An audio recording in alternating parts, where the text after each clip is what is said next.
नमस्कार, सत श्री अकाल, आदाब। आप सबका स्वागत है हमारे चैनल पॉलिटिकल पोस्टमार्टम में। 15 अगस्त आने वाला है, आज़ादी का दिन, इंडिपेंडेंस डे। इस स्वतंत्रता दिवस हम एक नई सेशन की शुरुआत कर रहे हैं। सेशन का नाम होगा पाकिस्तान और पॉलिटिक्स। जब हमारे देश का बंटवारा हो गया था आज़ाद करते करते और बांट दिया गया था, पाकिस्तान के रूप में एक अलग कंट्री बना दिया गया, लेकिन इसके पीछे ढेर सारी रणनीति थी, ढेर सारी पॉलिटिक्स थी और ढेर सारी ऐसी बातें थी जिससे हम आप अनभिज्ञ हैं, पता नहीं है हमें आपको। लेकिन एक जिम्मेदार नागरिक होने के नाते हमें सारी चीज़ें जानकारी रखनी उतनी ही ज़रूरी है। तो इस सेशन के थ्रू हम आपको सारी चीज़ें बताएंगे। आज हम बात करेंगे कॉन्सेप्ट की, तो पाकिस्तान का कॉन्सेप्ट क्या था।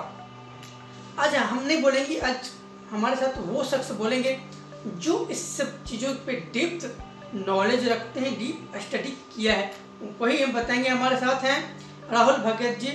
राहुल भगत जी, आपका स्वागत है हमारे चैनल पे। भगत जी, पाकिस्तान बना, लेकिन उससे पहले काफ़ी संग्राम छिड़ा हिंदुस्तान में और अंग्रेज़ों के बीच में। लेकिन झगड़ा था इंडिया और अंग्रेज़ों के बीच में पाकिस्तान कहाँ से आ गया। और इस पाकिस्तान बनने की जो कॉन्सेप्ट थी, आखिर क्या सोच थी, क्या आइडियोलॉजी थी, आखिर क्या था ये सारा चीज़। देखिए, जैसे कि हम सब जानते हैं कि भारत को तथाकथित आज़ादी मिली 15 अगस्त 1947 को, जो कि पूर्णतया सत्य नहीं है। भारत को एक्चुअली आज़ादी नहीं मिली, उनको ट्रांसफ़र ऑफ पावर मिला था with the hands of Britishers. तो इसका उल्लेख भी आपको जगह जगह किताबों में मिल जाए। तो ये जब ट्रांसफ़र ऑफ पावर की बात करते हैं, उससे पहले हम चलते हैं कि भारत अंग्रेज़ों के राज्य में उतना सुखी नहीं था जितना कि लोग बताते हैं कि अंग्रेज़ों ने हमें ये दिया, अंग्रेज़ों ने हमें वो दिया। ठीक है, वो उन लोगों ने बनाया था, वो तो कॉलोनाइज करते जा रहे थे, भारत ही नहीं दुनिया के और देशों को भी।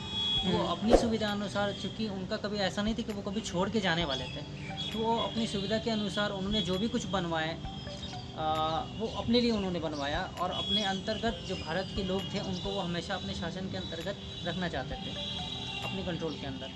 तो इस वजह से भारत की जो मूलभूत संरचना थी उस पर बहुत बड़ा असर पड़ा, और भारतीय लोगों को खुल के उनके अंडर में आपको गुलामी, देखिए एक जानवर तक को गुलामी पसंद नहीं होती, तो फिर इंसान भला गुलामी कैसे बर्दाश्त कर। तो उन्होंने जगह जगह पे छोटे मोटे विद्रोह स्टार्ट किए। इवन 1857 से पहले भी विद्रोह होते रहे थे छोटे छोटे, बट ये जो मेजर इवेंट था, जो पहला सबसे बड़ा जिसको आप प्रॉपर रिवोल्ट कह सकते हैं, वो था 1857 की लड़ाई।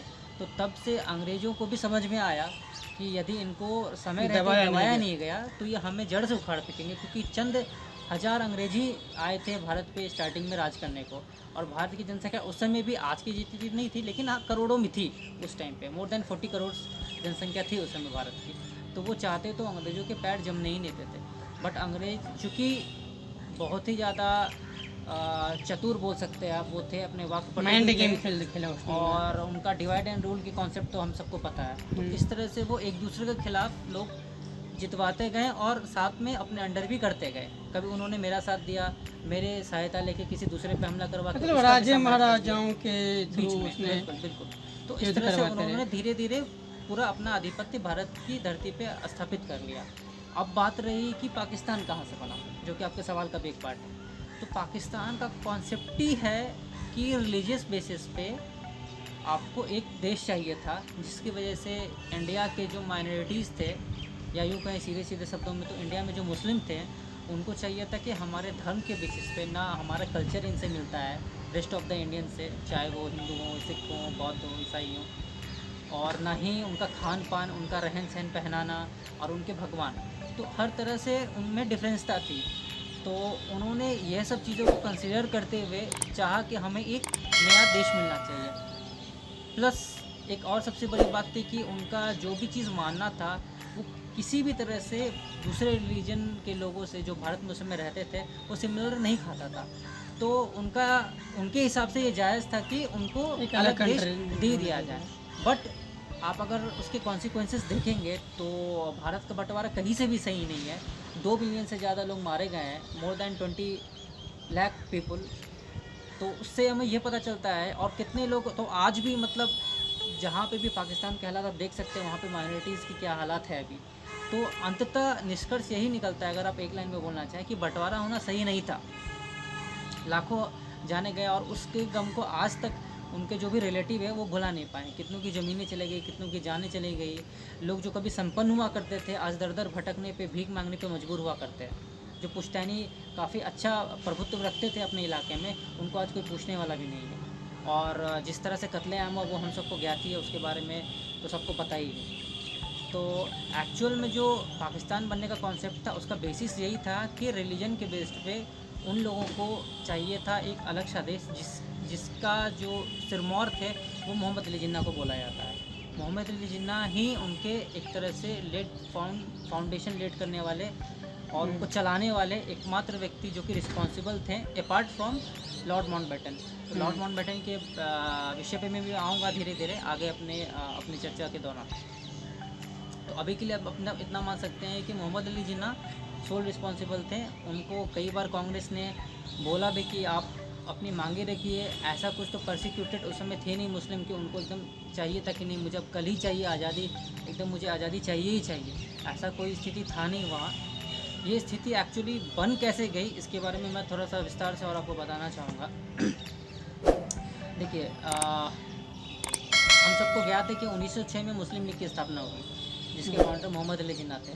बट अगर इसको थोड़ा और पीछे जाके देखें तो जो ये टू नेशन थ्योरी, जिनके father of two nation theory Mohammad Ali Jinnah को बोला जाता है, ये एक्चुअली कॉन्सेप्ट 1886 में ही ओरिजिन हो चुका था, सर सैयद अहमद खां के मतलब कांग्रेस के बनने से भी पहले, कांग्रेस के बनने के एक साल बाद 1885 में इंडियन नेशनल कांग्रेस की स्थापना हुई है, 1886 में जस्ट एक साल बाद। तो बट उस टाइम पे ये पूरा कॉन्सेप्ट टू नेशन थ्योरी का उभर के नहीं आ पाया, वो कहीं ना कहीं दब गया। बट चालू हो चुका था 1886 के टाइम से। दूसरी बात हमें ये सबसे इम्पोर्टेंट जाननी होगी कि 1886 में जब सर सैयद अहमद खां ने इनका फाउंडेशन रखा, पूरा कॉन्सेप्ट लाया, तो वो आखिर धीरे धीरे लोगों के मन में घर करती चली गई। और इसका नतीजा ये हुआ कि जब वापस से मुस्लिम लीग रिवाइव हुआ 1906 में मोहम्मद अली जिन्ना के नेतृत्व में, तो उसके बाद हमको ये पता चलता है कि तब तक काफ़ी सारे लोगों के मन में ये चीज़ें घर कर चुकी थी कि हमें एक अलग सा नेशन चाहिए। उसके बाद एक्चुअली पहले मोहम्मद अली जिन्ना भी इंडियन से कांग्रेस में ही थे, लेकिन प्रॉपरली उन्होंने 1920 में अपना बागडोर इंडियन नेशनल कांग्रेस को छोड़कर उन्होंने पकड़ लिया मुस्लिम लीग की तरफ। उससे पहले तो कांग्रेस से जुड़े हुए थे। बिल्कुल बिल्कुल, मोहम्मद अली जिन्ना कांग्रेस से जुड़े हुए थे, लेकिन विचारों के मतभेद के कारण बाद में उन्होंने कांग्रेस का परित्याग किया और 1920 में पूरी तरह से वो जुड़ चुके थे मुस्लिम लीग के साथ। अब उन्होंने धीरे धीरे भाषण देना चालू किया और कई जगह पे हमें देखने को मिलेगा, आप लोग भी अगर सर्च करेंगे गूगल पे या यूट्यूब पे तो कई सारे भाषण मिल जाएंगे उनके, जिनमें से सबसे इम्पॉर्टेंट भाषण था 1940 में लाहौर के अंदर। अभी लाहौर के अंदर क्या हुआ कि उन्होंने एक रेजोल्यूशन पास किया था, जिसके अंतर्गत ये कहा गया था कि हिंदू एंड मुस्लिम दो अलग अलग सेपरेट नेशन है और उनको अलग हो जाना चाहिए। सो ऐसा करके उन्होंने मतलब आप बोल सकते हैं कि एक प्रोवोकेटिव स्पीच काइंड ऑफ था, जिससे लोग बहुत ही ज़्यादा प्रोवोक हो गए। और उसके बाद हो सकता है कुछ लोगों को विदित हो या कुछ लोगों को न भी ज्ञात हो, राइट हुआ था कोलकाता किलिंग्स, जिसको हम लोग DAD बोलते हैं, डायरेक्ट एक्शन डे।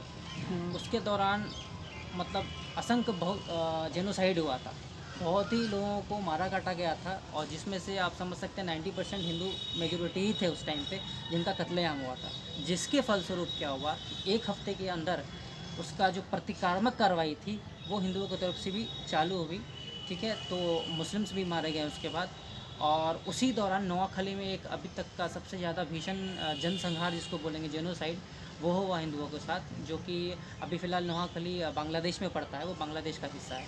तो वहाँ की स्थिति ऐसी थी कि मतलब अनइमेजिनेबल स्थिति थी, आप देख नहीं पाओगे। जगह जगह गली मोहल्ले में लाश पटी हुई, खून की नदियाँ बह रही हैं, गिद्ध मकान की छतों पे ताक में बैठे हैं कि कब बंदा मरे और उसका मांस हम नोच खाएं। इस तरह की भयावह स्थिति है, आप गूगल करके देख सकते हैं, गूगल पे तस्वीरें उपलब्ध है। तो मैं स्क्रीन पे मैं बोला देता हूँ मैं। जी बिल्कुल, दर्शकों के लिए भी अच्छा रहेगा। तो वो सब चीज़ें ऐसी है कि एक्चुअली किसी से छुपी हुई चीज़ नहीं है, या मैं कोई नया चीज़ बता रहा हूँ ऐसी बात नहीं है। जो लोग थोड़ा भी इंटरेस्टेड है या जानकारी रखते हैं इन सब चीज़ों की, उनको डेफिनेटली ये सब चीज़ें पता होंगी। जिनको नहीं भी पता है वो डिफरेंट रिसोर्सेज, इंटरनेट तो आजकल सबके हाथ में है, वो जाके चेक कर सकते हैं। तो ऐसा मंज़र था वहाँ पे कि मतलब मैं बता नहीं सकता कि क्या मंज़र था वहाँ पे। चारों तरफ खून ही खून और लाशें ही लाशें, कुओं में लोगों की लाशें भरी पड़ी रहती हैं। औरतों की इज्जत लूटी गई, उनके हाथ पैर, उनके जो प्राइवेट पार्ट्स होते हैं वो तक काट दिए गए थे। इस तरह की जघन्य घटना थी, मैं बयान भी नहीं कर सकता। तो इतना ज़्यादा रोष और इतना ज़्यादा क्रोध आखिर किस बात के लिए था? सबसे पहला सवाल तो हमारा ये होना चाहिए, क्या ये सिर्फ़ इसलिए था कि हमें एक नया देश दे दिया जाए और हमको अपने अलग तरीके से जीने दिया जाए? क्योंकि उनका कानून कुछ अलग है, वो लोग शरीयत हाँ, कानून मानते शरिया हैं कानून उसकी। और इंडिया डेमोक्रेसी चाहती थी। तो ऑब्वियस सी बात है, टकराव कहीं ना कहीं होना ही है। होना था। और शुरुआत किसने किया, हम सबको सर्वविदित है। तो फाइनली क्या हुआ कि जब डायरेक्ट एक्शन डे हो गया, नोआखली में इतना सारा मास किलिंग्स जब हो गया, जेनोसाइड हो गया, तो फाइनली और इस दौरान अंग्रेज़ों का भी दबाव इंडियन नेशनल कांग्रेस पे बन रहा था कहीं ना कहीं कि आप जो है अलग होने पे सहमति बना लो, ये आपके लिए भी बेटर रहेगा, आपके देश के लिए भी बेटर रहेगा, आपके लोगों के लिए भी बेटर रहेगा। तो फाइनली विथ जवाहरलाल नेहरू, सरदार पटेल को भी एग्री होना पड़ा, जो कि वो पहले पक्ष में नहीं थे, और गांधी जी तो शायद तब तक भी पक्ष में नहीं थे मे बी। तो लेकिन फाइनली अल्टीमेटली क्या हुआ कि उन लोगों को बात मानना ही पड़ा, जिन्ना की ज़िद के आगे और अंग्रेज़ों को प्रेशर के आगे। प्लस जो कंडीशन देश की जा रही थी वो एक्चुअली गृह युद्ध की तरफ जा रही थी। कहीं ना कहीं अगर बंटवारा न हुआ होता तो हो सकता है सिविल वॉर हो जाता है इंडिया के अंदर। तो इन सब चीज़ों से आगे बचने के लिए सब लोगों ने ये प्रस्ताव माना और अंततः 14 अगस्त 1947 को पाकिस्तान भारत से अलग हो ही गया। तो अगर ओवरऑल आप देखना चाहें तो यही मोटा मोटी जो कॉन्सेप्ट रहा है नहीं, पाकिस्तान के अलग होने का। लेकिन मेरे कुछ और भी सवाल हैं। मेरे सवाल ये हो जाते हैं कि गांधी, नेहरू या फिर अंग्रेज, और जब आप पूरे इंडिया के ऊपर रूल कर सकते हैं, अंग्रेज के मामले में ही बता रहा हूँ, तो क्या आप कुछ लोगों को दबा नहीं सकते थे?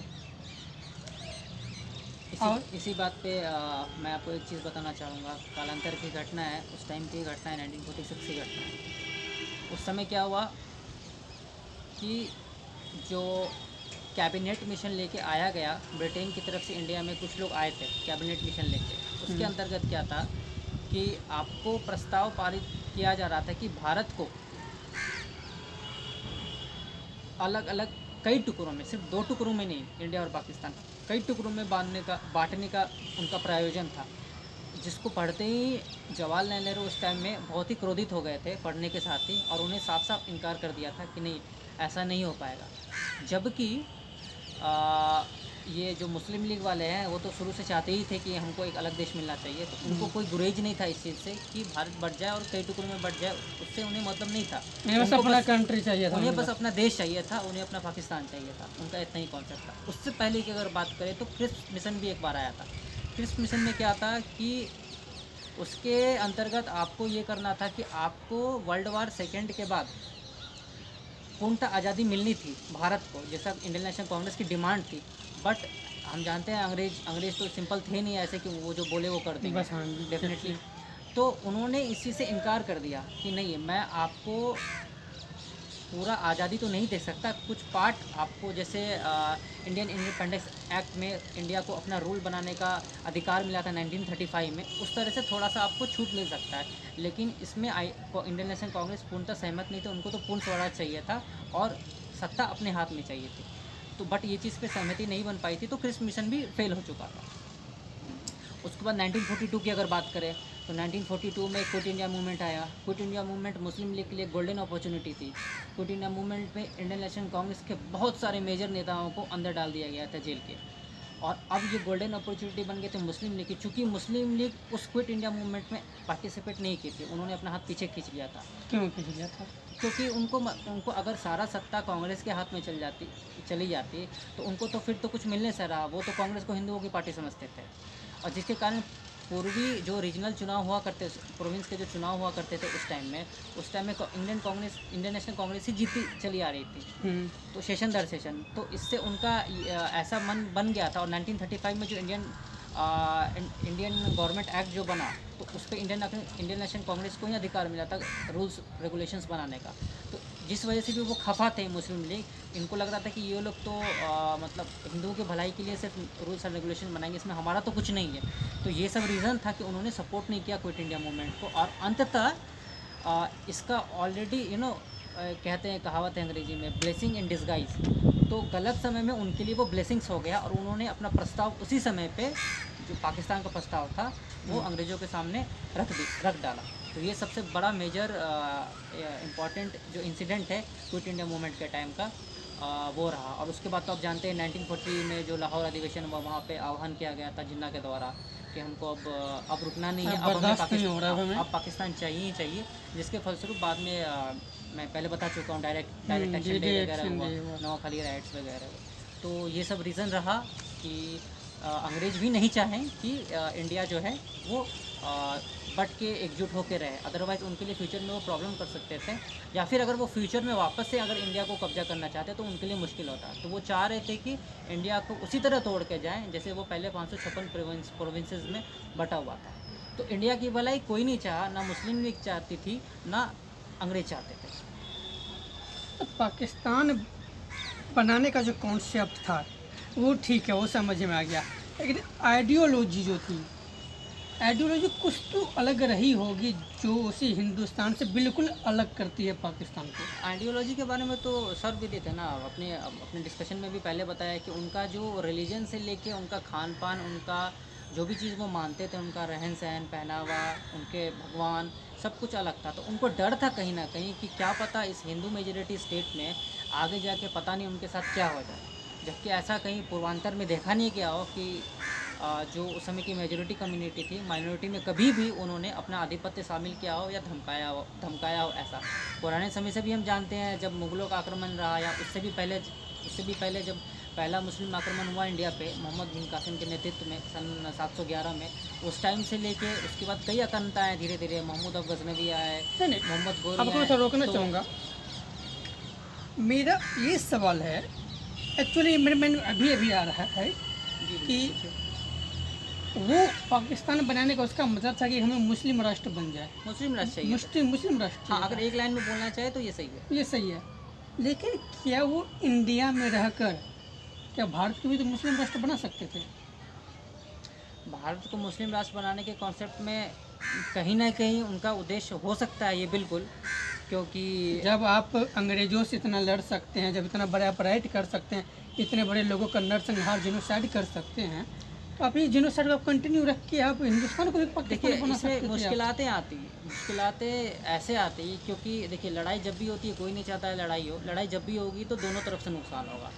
तो अगर सपोज़ एग्जांपल लेते हैं, कहीं कोई 40 आदमी खड़ा है, कहीं कोई 10 आदमी खड़ा है, वो 10 आदमी 40 में से 20 को मार सकता है, अपने से डबल को मार सकता है, ट्रिपल को मार सकता है, लेकिन 10 लोग तो वो तो ख़त्म हो जाएंगे पूरे। उधर से दूसरी वाली साइड से 10 लोग तो बचे रह जाएंगे। अपने ख़त्म होने का भी डर था। तो मेजॉरिटी में चूँकि उस समय वो लोग नहीं थे, तो ये भी एक रीज़न था कि क्या पता उनको समाप्त करते करते वो खुद ही समाप्त हो जाए। तो क्योंकि देखिए, सारे लोग ऐसे नहीं थे, लेकिन जो भी ऊपर के लोग थे, पॉलिटिक्स का भी एक हिस्सा है ये, तो ज़्यादातर लोग, कोई खुद से तो नहीं चाहता कि मैं किसी को मार दूँ या मर जाऊँ। तो इस तरह से उनको भी कहीं ना कहीं अपने इधर डर था कि हो सकता है दूसरे को नुकसान करने के चक्कर में वो खुद का नुकसान कहीं ना कर बैठे। तो यही एक मेन रीज़न रहा कि उनको लग चुका था सर्कमस्टांसेस देख के कि हिंदू मेजॉरिटी स्टेट में उनका आधिपत्य साम्राज्य स्थापित करना इतना आसान नहीं रहेगा, और पता नहीं कब तक हो पाए, ये हो भी पाए कि ना हो पाए। इससे बेटर है। दूसरा सबसे बड़ा रीज़न ये रहा कि जिन्ना जो थे उनको खुद भी प्रधानमंत्री बनना था, और इधर नेहरू थे, उनको खुद भी प्रधानमंत्री बनना था। तो एक देश में 2 प्रधानमंत्री तो हो नहीं सकते थे।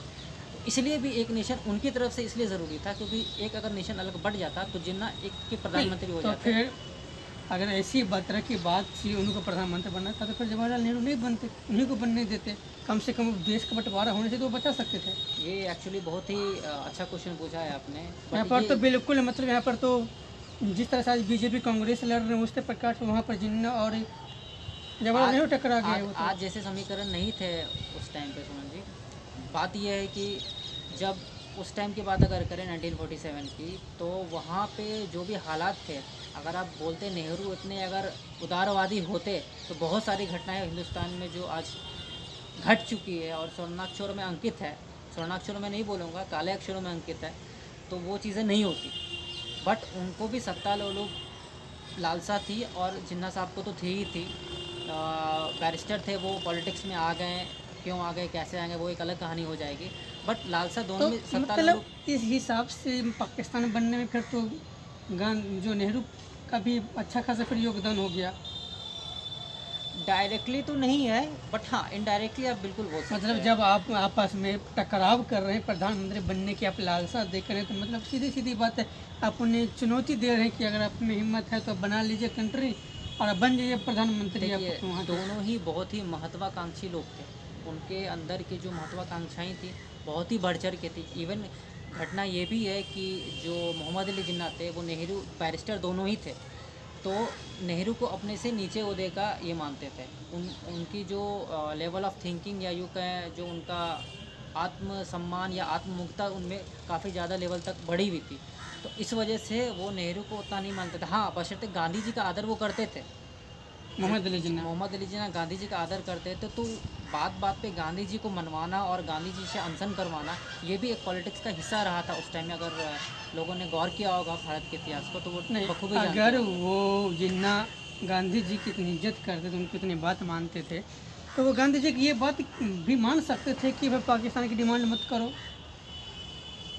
उनका तो उद्देश्य ही था पॉलिटिक्स में आने का कि उनको एक नया राष्ट्र चाहिए। तो गांधी जी की वो बात मान रहे थे, वो गांधी जी की उनके लिए आदर्श भी थे। कई बार उन्होंने, मैंने भी देखा उनके एक आध वीडियो, वो कहते भी हैं कि महात्मा गांधी उनके आदर्श थे। तो जब आपके आदर्श हैं तो आपने गांधी जी की बात क्यों नहीं, गांधी जी ही ने ही आपको नहीं वो चीज़ सिखाया कि आप डिमांड मत करो? नहीं, डेफिनेटली गांधी जी ने बोला होगा उस टाइम में, बट बात ये थी कि जो मूल एजेंडा रहता है, मैं अगर पॉलिटिक्स में आऊँ तो मैं किस लिए आऊँ, बाकी सब अपार्ट। अगर अंग्रेज़ों से लड़ने में आपका साथ चाहिए तो बशर्ते उनकी बात मानेंगे, जो वो कहेंगे वो करते थे। क्योंकि मैं पहले भी कह चुका हूँ, कांग्रेस से जुड़े थे वो इनिशियल डेज़ में थोड़े दिनों के लिए। तो कांग्रेस पे पहले से ऊंचे पद पे कौन बैठे थे? गांधी और नेहरू। इनफैक्ट नेहरू जी भी गांधी जी की बात को टालते नहीं थे उस टाइम पे। तो गांधी जी ने उससे रिलेटेड उनको कुछ भी कहा होगा तो वो मानते थे, बट उनका मूल जो एजेंडा था, एक नए पाकिस्तान का निर्माण करना, एक नए राष्ट्र का निर्माण करना, उनसे मोहम्मद अली जिन्ना समझौता कतई भी 1 इंच भी नहीं करना चाहते थे। नहीं, तो फिर तो उस हिसाब से तो फिर जो गांधी जी को ब्लेम करते पाकिस्तान बनाने के लिए लोग, या तो वो हिस्ट्री से अनजान है या फिर वो महात्मा गांधी वाकई में कुछ ऐसा कर रहे थे।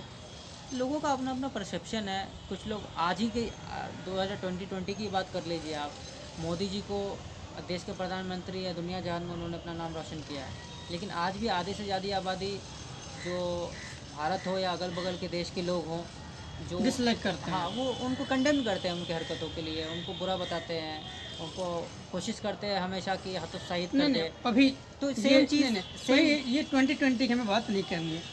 मैं बस ये जानने की कोशिश कर रहा हूँ कि आपके जरिए क्या महात्मा गांधी का पाकिस्तान बनाने में कोई रोल था या नहीं था? रोल था उनका भी।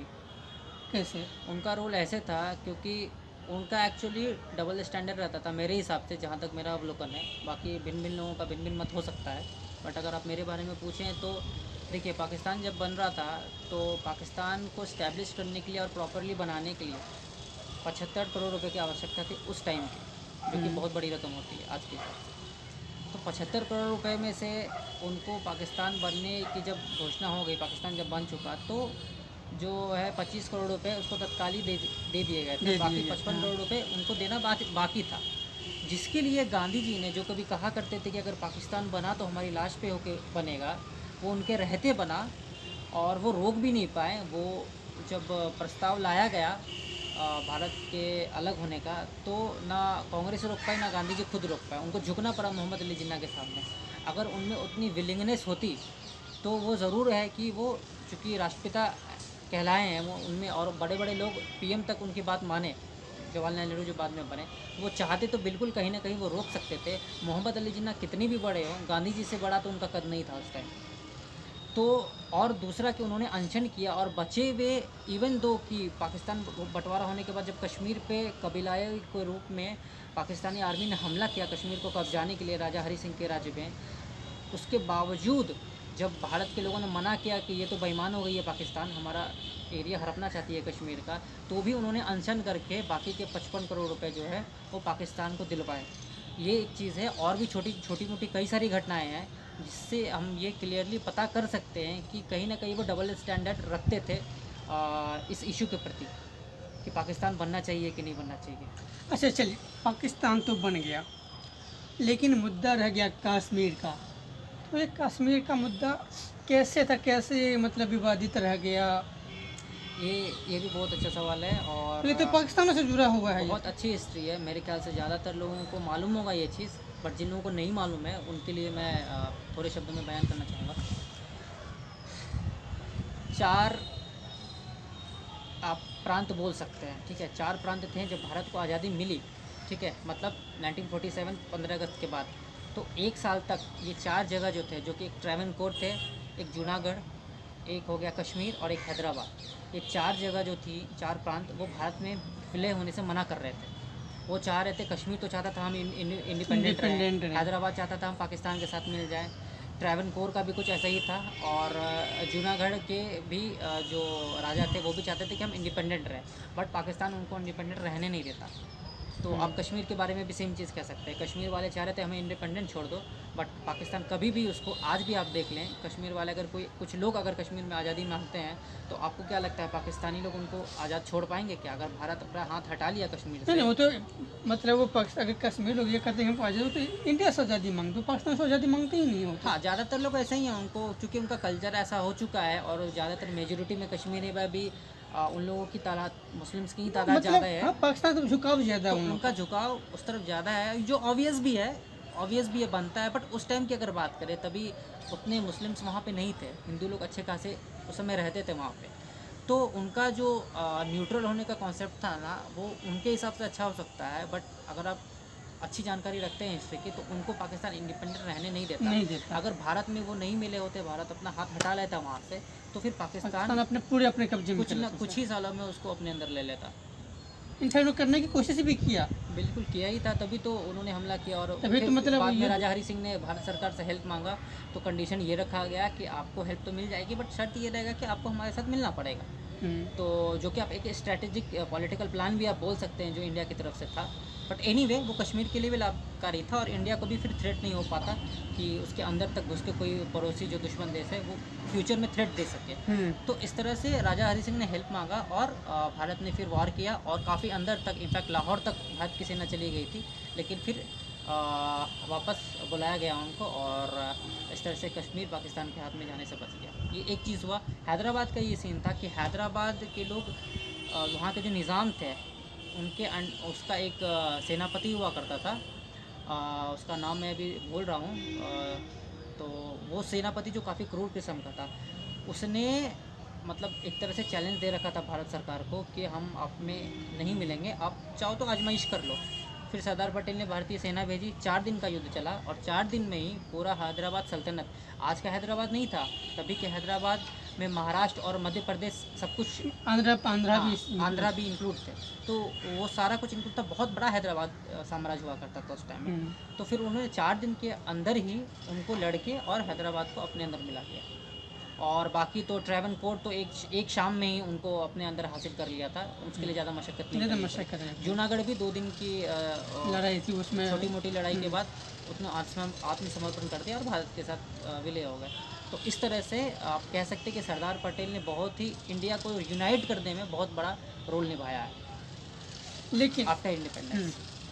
ठीक है, पाकिस्तान की हमें आइडियोलॉजी भी समझ में आ गई, पाकिस्तान की कॉन्सेप्ट भी समझ में आ गई, लेकिन पाकिस्तान बनने से क्या फ़ायदा हुआ? पाकिस्तान को क्या फ़ायदा हुआ? कुछ तो फ़ायदा हुआ। अगर आपने इतनी बढ़िया जंग जीती आपने, जितना जेनोसाइड किया, इतना कुछ किया, फिर उसके करने के बाद अगर आप एक अलग कंट्री हासिल कर लेते हैं, तो कुछ तो अर्न करा होगा आपने। देखिए, हमारी तरफ से, अगर हमारी दृष्टि से देखा जाए, तो पाकिस्तान को कोई फ़ायदा नहीं हुआ, उल्टा नुकसान ही हो गया। आज की डेट में अगर पाकिस्तान को देखें, पाकिस्तान कहाँ पे है विश्व में? ना एजुकेशन वाइज, लिटरेसी वाइज वो टॉप 50 में भी नहीं आता है, ना उनके पास अपना कुछ आविष्कार किया गया चीज़ है। चीन के कदमों पे वो चलते हैं, उनका दिशा निर्देश मानते हैं, अपना उनका कुछ है नहीं। अगर भारत पे हमला भी करना होता है तो उसके पीछे चीन का हाथ होता है। तो वो अकेले दम पे आज इस स्थिति पे पहुंच चुके हैं कि उनके पास खाने को भी नहीं है, ये हज़ारों डॉलर कर्ज में डूबे हुए हैं। ये तो हम इंडिया से जानते हैं। जिस तरह से आप अगर पाकिस्तानी पर्सपेक्टिव से बात करें, बिल्कुल एग्जैक्ट, मैं यही चाह रहा हूँ कि मैं पाकिस्तान की पर्सपेक्टिव से मैं ये जानने की कोशिश कर रहा हूँ कि आखिर पाकिस्तान बनने से कुछ तो पाकिस्तान का फ़ायदा हुआ होगा। हाँ उनका अपना कुछ विशेष फ़ायदा तो नहीं हुआ, उनका बस यही फ़ायदा हुआ कि उनके जो अपने लोग हैं, जो मुस्लिम कम्युनिटी के लोग हैं, उनके बीच में ही अब वो अपने जगह पे जिस हिसाब से वो मर्जी वहाँ कर सकते हैं, उस हिसाब से हिंदुस्तान में वो नहीं कर पाते। तो वो वहाँ पे अपना कर रहे हैं, जगह जगह अपने रिचुअल्स फॉलो कर रहे हैं, अपना अपने हिसाब से अपनी चीज़ें चलाते हैं, जो काफ़ी चीज़ें यहाँ पे इलीगल है। जैसे अपने तरीके से उन्हें अपना कोर्ट को चला रहे हैं, अपने हाँ, तरीके से अपने शरिया कानून। वहाँ उनको जो भी मतलब जो भी कानून उनको उनके धर्म इजाज़त देती है, उनमें बेरोक टोक वहाँ पे वो अपना काम चला रहे हैं। जबकि वो यहाँ पे वो चीज़ आज भी हिंदुस्तान के लोग भी प्रैक्टिस कर सकते हैं, बट दूसरों के मामले में दखल नहीं दे सकते हैं। वहाँ पे तो कोई दूसरा वैसा है ही नहीं, माइनॉरिटी तो बची नहीं है वहाँ। जो हिंदू जो सबसे ज़्यादा बड़ी माइनॉरिटी है वो 1.85% है। तो अब उनको कोई और थ्रेट, जो कि आप सूडो थ्रेट बोल सकते हैं, वो रियल थ्रेट नहीं है, वो सूडो थ्रेट है। वो मतलब मन में मान लिया है कि हमको खतरा होगा, जबकि ऐसा कुछ है नहीं। हिंदुस्तानी लोग शुरू से ही सहिष्णु रहे हैं, तो उनका ऐसा अपने विचारों का मतभेद है, और क्या बोल सकते हैं आप उनको। अच्छा ठीक है, मुझे एक सवाल, मुझे मेरा आखिरी सवाल है ये मेरा, कि पाकिस्तान का कॉन्सेप्ट, पाकिस्तान की आइडियोलॉजी इंडिया के लिए कितना खतरनाक है? बहुत ही खतरनाक थी पाकिस्तान की आइडियोलॉजी। एक तो सबसे बड़ी बात कि आप अगर बड़े देश हैं, बड़े एरिया में फैले हैं, अगर आपका एक हिस्सा काट दिया जाता है, जो कि अब रशिया के साथ भी देखें, अगर रशिया भी पहले कितना बड़ा था, तो सोवियत संघ था वो, तो USSR था, USSR था। अभी बढ़ चुका है, वो बहुत ही छोटा होगा, फिर भी अपनी धाक जमाया हुआ है। तो वो तो खैर अपने प्रोग्रेसिव सोच की और विचारों की वजह से वो है, बट पाकिस्तान के साथ ऐसा नहीं है, इवन किसी भी मुस्लिम कंट्री के साथ ऐसा नहीं है। आप अगर देखें मिडिल ईस्ट में भी देखें अगर, तो इज़राइल चारों तरफ से मुस्लिम कंट्रियों से घिरा हुआ है, बट वो अकेले दम पे अभी भी सर्वाइव कर रहा है और ना कुछ उन्हें चबवा दे रहा है अगर कोई उसके देश की तरफ बुरी आंख उठा के देखना भी चाहे। तो इस हिसाब से तो पाकिस्तान को कुछ फ़ायदा नहीं हुआ, बट अपने तरफ से उन्होंने जो भी चाहा उनके हिसाब से उनको लगता होगा कि अच्छा ही हुआ, बट उसका नतीजा ये रहा कि 2 लाख से ज़्यादा लोग मारे गए, और 2 लाख से ज़्यादा लोग जो घर परिवार बेघर हो गए। तो उसका ऑब्वियस सी बात है। मेरा सवाल शायद आप कुछ दूसरे सवाल पे आप जा रहे हैं।